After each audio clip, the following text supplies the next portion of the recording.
Querido, agora que a gente reatou o nosso namoro, o que você acha da gente planejar o nosso casamento?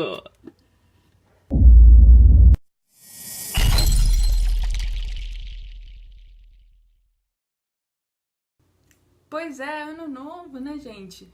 Feliz 2018 para todo mundo. E tem muita gente, tem muito casal esse ano que planeja se casar. Então aí, né, decidindo quem que vai ser o buffet, a noiva tá vendo o vestido, vai ver se as madrinhas vão usar uma cor diferente, vão decidir se vai ter cerimônia na igreja. E vocês já pararam para verificar qual vai ser o regime de bens do casamento?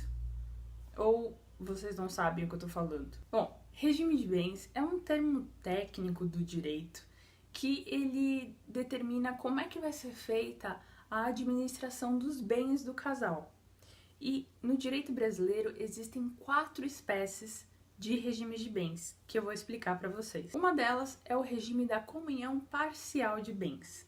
É o regime comum, mais usual ultimamente, e que ele determina que os bens adquiridos depois do casamento, eles vão compor o conjunto do patrimônio do casal. Isso significa que os bens que foram adquiridos antes do casamento, eles vão ser de propriedade individual de cada um.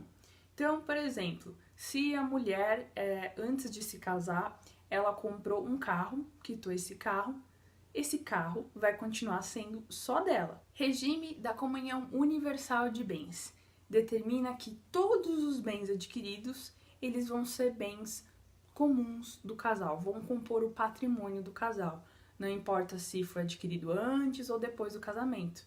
Então, naquele exemplo do carro, mesmo que foi adquirido antes do casamento, esse carro ele vai ser dos dois. Regime da separação de bens determina que os bens adquiridos eles vão ser de propriedade individual de cada um, mesmo se foi adquirido durante o casamento.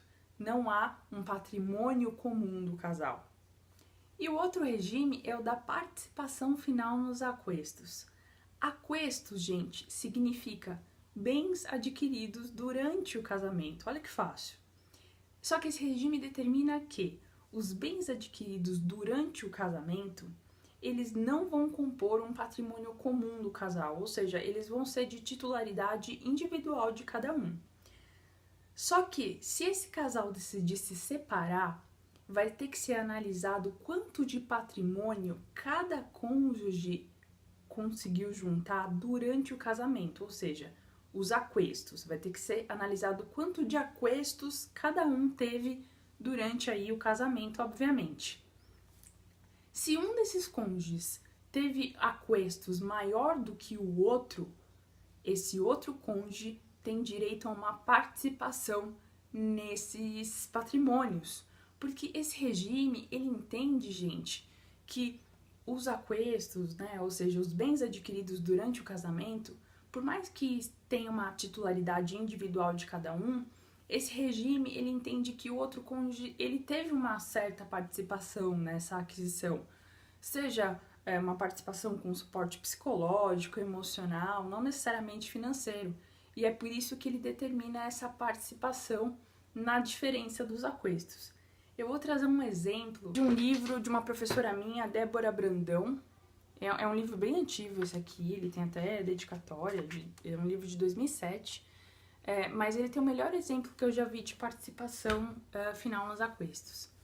Imagina que o marido, ele tem um patrimônio de 1.000 antes do casamento. E aí, lá na separação, percebe-se que ele tem um patrimônio agora de 4.000. Ou seja, os aquestos dele, os bens adquiridos durante o casamento, correspondem a 3.000. Daí a mulher tem um patrimônio antes do casamento igual ao do marido, de 1.000.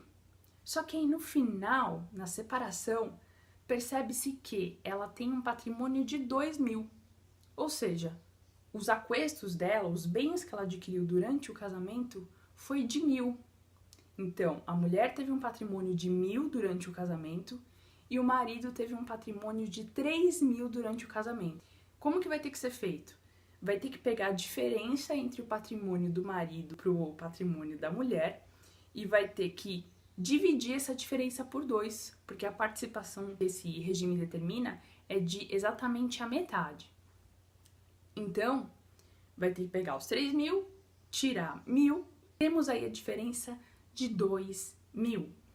Esses 2.000 vão ter que ser divididos por 2, de maneira que fique 1.000 para o marido e 1.000 para a mulher. Então, como é que vai ser a soma?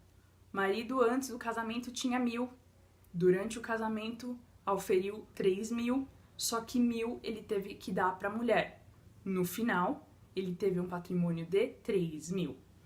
Mulher tinha um patrimônio de 1.000, durante o casamento ela teve um patrimônio de mais 1.000, recebeu 1.000 dos aquestos do marido e ficou com um total de 3.000. No direito brasileiro, se o casal quiser optar por qualquer dos regimes que não seja o comum, ou seja, o regime da comunhão parcial de bens, o casal vai ter que fazer isso por escrito, por meio de um contrato. O termo técnico dele no direito é pacto antinupcial. Para isso, eles vão ter que procurar um advogado, para que eles coloquem direitinho, não só o regime de bens, né, mas coloquem direitinho os termos, qual que é o patrimônio, para não ter nenhuma dúvida e nenhum tipo de problema na administração dos bens do casal. Então é isso, gente. Se vocês tiverem outras sugestões de temas para falar aqui no canal, deixa aqui nos comentários que eu vou explicar direito para vocês que são leigos. Se inscreva no canal, clique no sininho para receber uma notificação sempre que eu subir um vídeo novo e acompanhe as publicações no site meexplicadireito.com.br.